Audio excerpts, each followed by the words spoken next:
Well, welcome to a roadside edition of Lucore Automotive. Today on How to Fix a Volvo, we have a problem.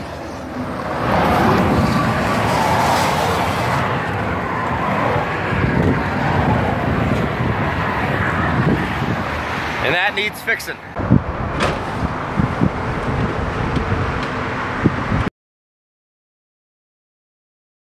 So as you can tell, I am on the side of the highway here. I hit a pothole about 3 or 4 miles back and blew out the sidewall, and apparently really blew out the sidewall. Didn't seem like it at the time, so I kept driving, and yeah, clearly we have a big problem. So I'm going to replace this tire here on the side of the road, which is going to be interesting because my spare is built for the original set of tires that were on this thing, not for the tires that I have on it now. So yeah, let's get to work and have an impromptu how to change your tire on the side of the road. So the nice thing here is this car actually came with all of the stuff still in it. My Volvo jack, my Volvo lug nut removal tools, everything was in the back of the car. So this nice big deep well still had a spare tire in it. And over here in the corner has the entire work set, as well as the original gloves. Check that out. Yeah. So I've got everything I need. The question is going to be how the fitment works. But we're going to replace this tire here real quick and torque her down and see what she looks like.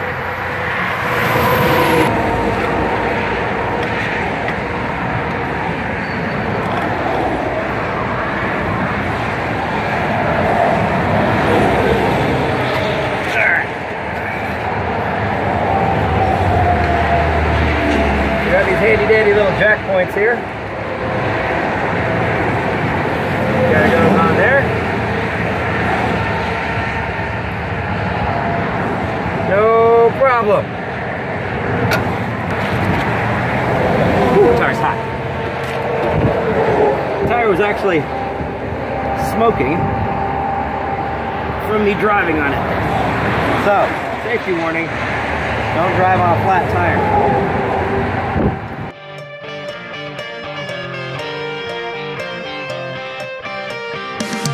Tires up in the air, you can see damage was damage is total. So I'm going to need some new tires for this guy. See a little bit of the impact from the pothole there. Unfortunately, that's one of the realities of driving in Ohio is potholes. So I already loosened the lug nuts to make sure I had the correct tool that fit the right lug. So now all I need to do, knock these lugs the rest of the way off, pull that wheel off, toss it in the back, toss my spare on, which is going to look very interesting with those spacers that we put on. And then try to get this thing to the shop and order a new set of tires. Hey, you know, that's life.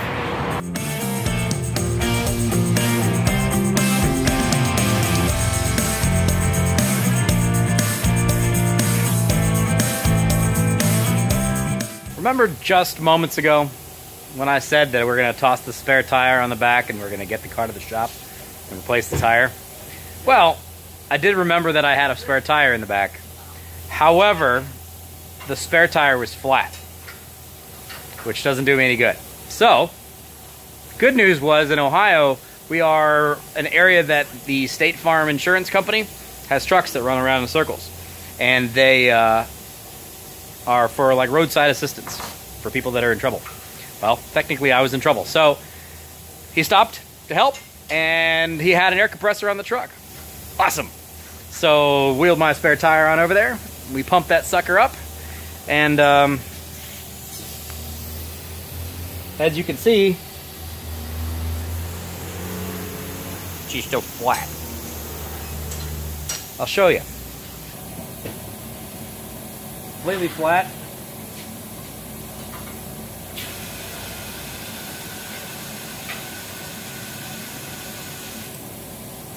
Nice and inflated. However,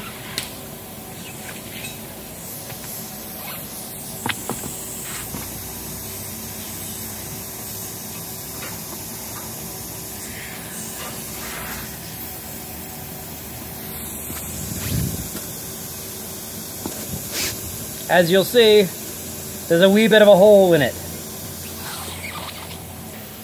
One more lesson from the friendly folks here at Lucore Automotive. Yes, you have a spare tire. When was the last time you checked that it had air and or didn't have a hole in it? And as you can see here, we have our wheel and tire. Does not appear that there's much of any damage on the wheel, which is going to be a good thing because I don't want to have to do anything with the wheels. But the tire is quite clearly gone. One thing that we wanted to note here is a lot of times when people run a car down the road on a flat tire, they don't quite realize how much damage they've done to a lot of those things. These tires are designed to run at a certain pressure, and when you run them on a flat, a lot of times people will just be, oh, we'll put air in it and they'll be fine. What they don't realize is the damage that they can be doing to the inside of the tire, not just the outside. If you look on the outside tread looks fine. But what you can't see is the fact that this tire is disintegrating on the inside.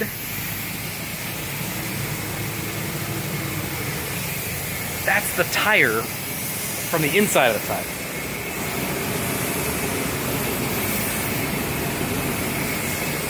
This is tire rubber, okay? That's on the inside of that tire. Now, if you just re-aired this tire, provided I hadn't blown out the sidewall, but if you just re-aired this tire, the heat damage to the inside of this tire, you never would have seen that. So just a heads up, if you've driven on a tire that is flat and you put air into it, you are usually going to be driving on a compromised tire that you're not usually going to know. The only way you're going to notice that is if you break the tire off the wheel, and at that point in time, you may just be replacing the tire anyway. So just a little piece of advice in this process. I'm going to be replacing these tires here momentarily, and when I'm done, I'm going to get back to the car. Haven't exactly figured out how I'm going to do that yet, so I'm going to get this wheel and tire separated. Once I get the wheel and tire separated, I'm going to put it on our Hunter wheel balancer machine, and I'm going to spin this wheel to make sure the wheel itself is still fine. The last thing I want to do is mount up a brand new tire to a wheel that's taken some damage. Visual inspection wise, it seems like it's okay, but because I know I drove on this thing for a couple of miles, I want to make sure. Otherwise, I'm putting a brand new tire on a damaged wheel, which is not a good idea. So, step one, remove wheel and tire. Wheel and tire separated, and inside of this tire. I don't know if I can fly you guys down here to show you this, but there's literally disintegration on the inside of this tire. I don't know if you guys can see that, but yeah, so that's a lot of fun. That tire's toast. Pull this wheel off of here, toss it on the balancer, and see what happens.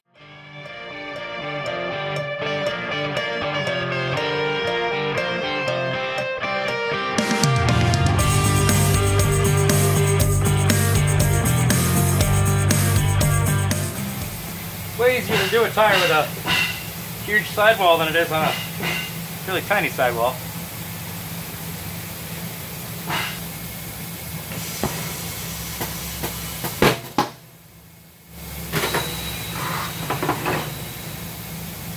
Well, we have a little bit of damage to the wheel on the inside of the rim.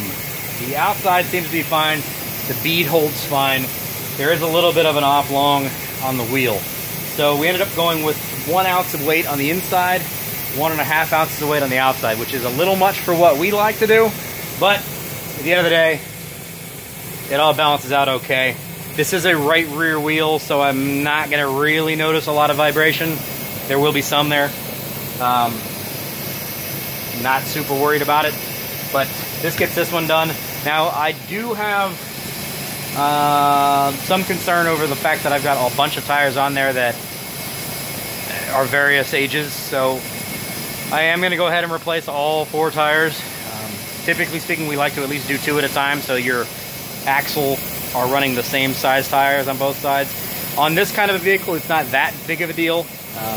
Anything with a limited slip or an all-wheel drive system, if you run different heights of tires, one's worn, one's brand new, you're going to end up putting a lot of extra wear and tear on that drivetrain.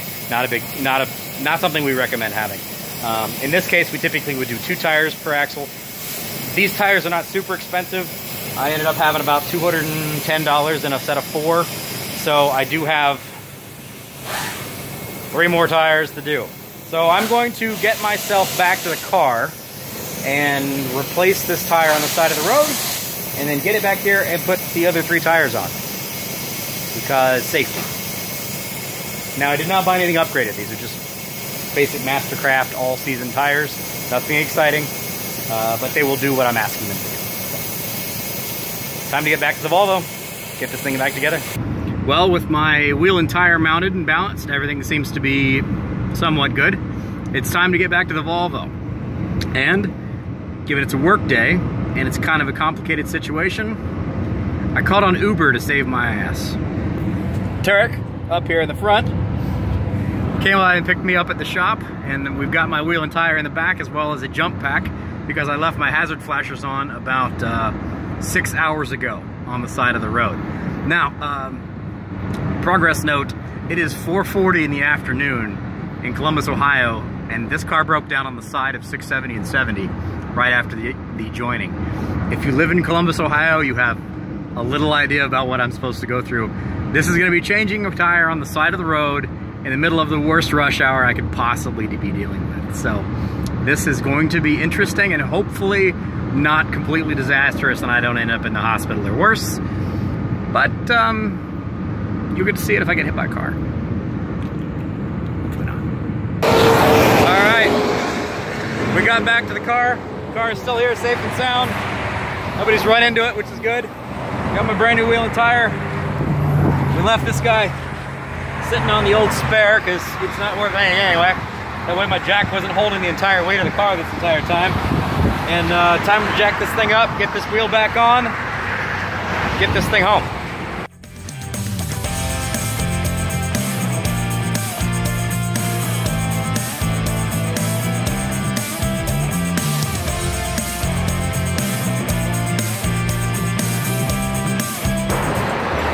Changing tire on the side of the road, rush hour, one of the busiest interstates in the country. No problem.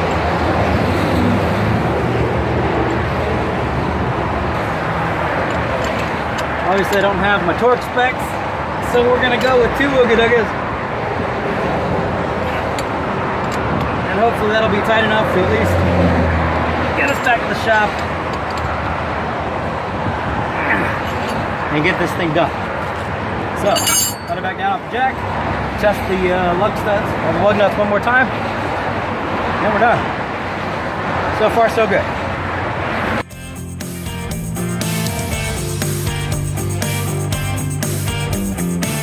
So there you go.